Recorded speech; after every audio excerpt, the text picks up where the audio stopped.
Do you feel that because you came from a place of authentic connection to the passengers, only you could tell the story the way that you did? It was important for the Society of the Snow to be such a book with emotions, with the spiritual, inclusive I can say something like the philosophical of this accident that I think it's emblematic, it's a symbol for the human being. This movie excited me a lot. The group is the group. What they did in the mountains is extraordinary. They left no one behind. They always took care of each other. There was never any panic.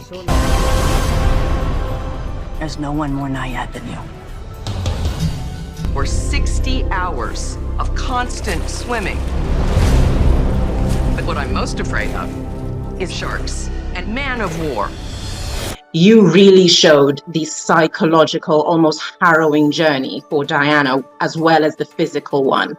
And there was this beautiful audiovisual symbiosis. Why did you choose to depict it in the way that you did with each swim? So essentially, like, each swim took on this role of being a vehicle to explore some emotional journey or emotional step Diana had to go through. You're so real. Oliver, I have a complete and utter horror of ugliness. Ever since I was very young. I don't know why. I mean, because you're a terrible person. You've made this piece of art and it's finding unexpected resonance with people that you might have thought it wouldn't speak to, like kids like me from India, from Nigeria, from Korea, from China, who went to these schools and had that culture clash. I think this film, for me as well, is also about that feeling of how do we make ourselves? How do we present ourselves to the world? What is it that we feel will make us interesting, desirable? You know, how do we get inside? How do we get to be inside the place that that actually has no love for us? So how is it as an actress when you have that moment that it's full of drama, full of emotion, but your character lacks the capacity to express it, and you've got to convey the entire body of that on screen for us to understand the totality of the character?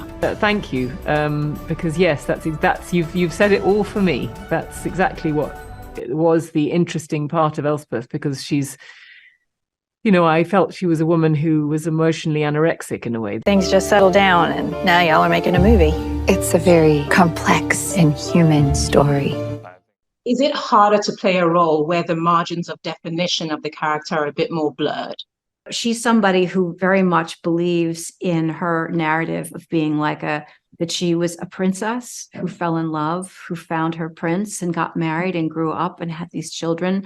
And she's very much kind of swallowed the culture of femininity and that sort of mythology whole. And that supports her choice. But what's wonderful about it is that when Elizabeth comes and starts observing her, her sense of her world and that solidity and being able to sell that starts to kind of crack. All one wants is for that girl to find peace. I had to work really hard. I became slightly obsessive about the voice. And everybody in my life would, like, it was playing in the car, it was playing on my headphone, you know. But the voice is a big deal, though, isn't it, though? I think it is, right? Because I think it's sort of like I wanted this sense that when you heard her for the first time, that you sat up and think, that is activating a memory. That is something I remember. And I think the voices are huge kind of gateways in it.